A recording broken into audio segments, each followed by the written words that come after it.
Hello, loves. Elizabeth here, and this month we're talking about what we want to share. What we want to share. And this topic, it feels energizing to me. It at times can feel a bit intimidating to me. And it's a really great balance to so much of the other topics we talk about. So much of the work that we do, that I share in these videos is about our relationship with self, our relationship with our spiritual connection, those primary relationships that are within us and come through us and we are cultivating. And oftentimes that can be pretty personal, it can be private, and it can be very introspective. And this month I'm curious about balancing it out a bit when we've had a calling to something, to create something, to experience something, to have an idea about something, and then we're called not only to process it, enjoy it, digest it, create it, with ourselves, but we are called to share. We are called to share whatever that thing, is that we are called to share. And again, whether that's to one person, whether that's to our community, whether that's to the entire world, it doesn't matter. In my mind, if you are called to share something with anyone, then that's allowing for that giving forward. It's allowing for that balance. It's allowing for that experience of human to human. We're in this together, and we're learning from each other, inspiring each other, getting to know each other, being supported by each other.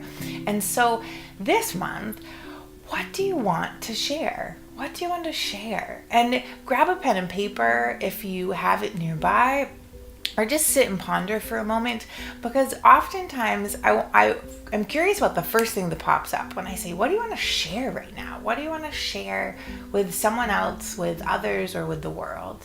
And just write that down. And then the next thing to feel into is kind of broadening what that could look like. So I'm going to throw out some ideas, but last month we talked about what you want to create. So do you want to share something you've been creating? Do you want to share an idea? Do you want to share an opinion? Do you want to share music or art? Do you want to share a cup of coffee? Do you see what I'm saying? Like, you could share like the manifesto of your life. You could share an op-ed with the entire US. Or you could share a loving hug with someone. So again, we're going to take off the ego's criticism of what's enough or what's good. We're going to just notice when that pops up, and we're going to put everything in this gorgeous bucket of anything that comes up that you want to share, I believe is then meant to be shared, okay? So what do you want to share? The second thing to ponder or write down is, why do you want to share this? Why do you want to share? If you're listening to the why, again, oftentimes we can be surprised by the why, right? And so I think it's really important. Why do you want to share? To inspire others to share as well. Why do you want to share? Because it feels like you want to stand for something. Why do you want to share? Because you are just feeling an intuition that sharing some piece of artwork, it's meant to not stay just within you and your art room, right? It's meant to go out and be shared. And so the two most important things, what do you want to share and why do you want to share? Then, if you in the midst of that start to get the sparks, or off the bat, the first intuitive step, the inspired action step to take with that, then let us know. One step at a time. You do not have to know the whole game plan. If all of a sudden you get the boom, boom, boom, boom, boom inspiration, awesome, let us know.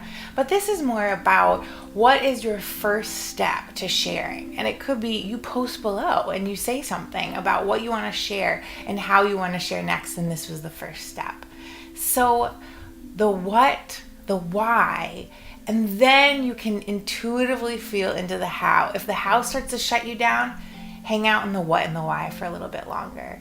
And the last thing I want to say is just an ask around this, or something that I'm going to be practicing too, is that whenever you share and however you share, to turn up the authentic love around when you're sharing and how you're sharing. Whenever we share something, again, we can get scared oftentimes, right? Our ego mind or critical mind can get a little louder. So the beautiful antidote to that, it's not that the fear is going to go away, but we can turn up the love. We can turn up the love as we're giving, as we're creating, as we're putting it forward, and especially after it's already shared, turn up the love with ourselves and whoever's received it. So in whatever way that authentically works for you, you can weave in the love. So as always, I would love to stay connected. We have some beautiful things coming up in the next few months that I'm going to be sharing only over newsletter. So if you're not on our newsletter and on our family there, you can head on over to elizabethjohnson.net and sign up for the free newsletter. And you can also subscribe for the YouTube channel right over there in the corner. And please post below. Let us know what you want to share, why you want to share, and how you want to share, and how you're weaving in the love. So always awesome to share with you in this way. Thank you for receiving me on the phone, on your computer, and whatever way you're watching this. And I look forward to talking with you really soon. So much love. Bye.